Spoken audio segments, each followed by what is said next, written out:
All right, so tonight we are doing another spooky look. I bought these at Walmart. They are the inspiration for tonight's look. I want to do something super simple to complement these, so let's get started. So I went ahead and just primed my eyes with my concealer to carve out my brow. Go ahead and find a eyeshadow palette that has a red eyeshadow in it because we're going to start a cut crease. I'm going to use a flat synthetic brush, just dipping into my red. It's stiff, so that way when I go to stamp this on, it'll be really easy to kind of map out what I want to do.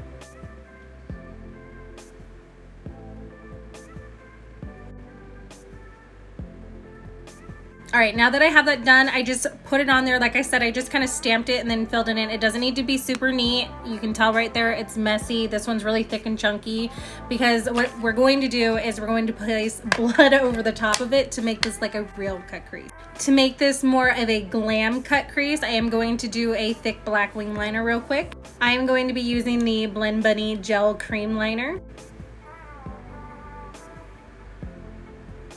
All right, now that I have my liner on, the eyes are pretty much done and we just need to add blood. So what I'm gonna do is finish my face and then I'll come back and we'll do the blood together. All right, my face is on. So if you are doing this, make sure you just finish your face the way you want it to look. Put your highlight on, do all the details, because the only thing that you should have left to do is to put the blood on and then eyelashes. So I picked up my blood from Walmart. I bought the chunky blood and the thick blood. This one's gonna give that really like thick appearance, whereas this one's gonna be more runny. I'm going to start with the chunky blood. So I just started. The chunky blood is like really red. So what I'm going to do is take a dark brown and go lightly and just stamp it with an eyeliner brush through this just to deepen the cut crease real quick. All right, so I went ahead and did that. And like I said, I just stamped it in there. It's not super neat. And let's give this blood another shot. It's really chunky. It's like working with jelly. And I'm just gonna lightly tap that and I'm gonna layer it a couple times. All right, now I'm gonna do a second layer. So on the first layer, I just kind of lightly kind of stroked and patted it on. The second layer, I'm literally just grabbing the globs and placing the globs on there.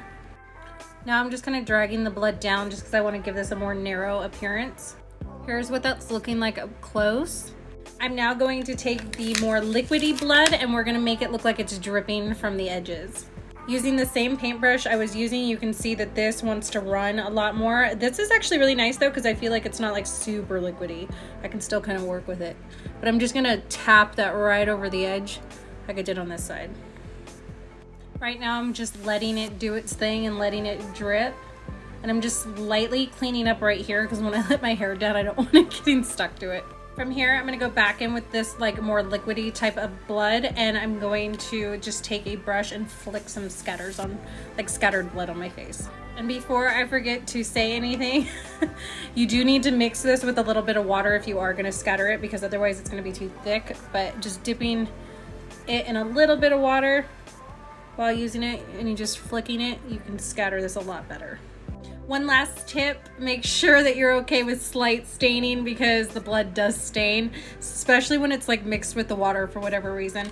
But from here, go ahead and add as much blood as you want. I'm gonna go ahead and add my big lashes and put the fun hair clips in my hair and I'll be back with the finished look.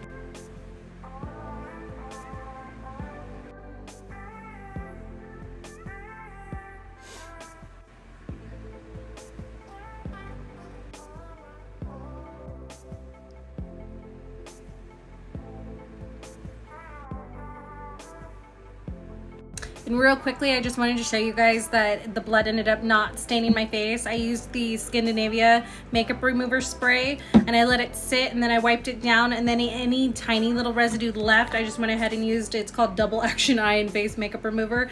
I just used a normal eye makeup remover to get the rest off and it came off. However, my hands are still staying though.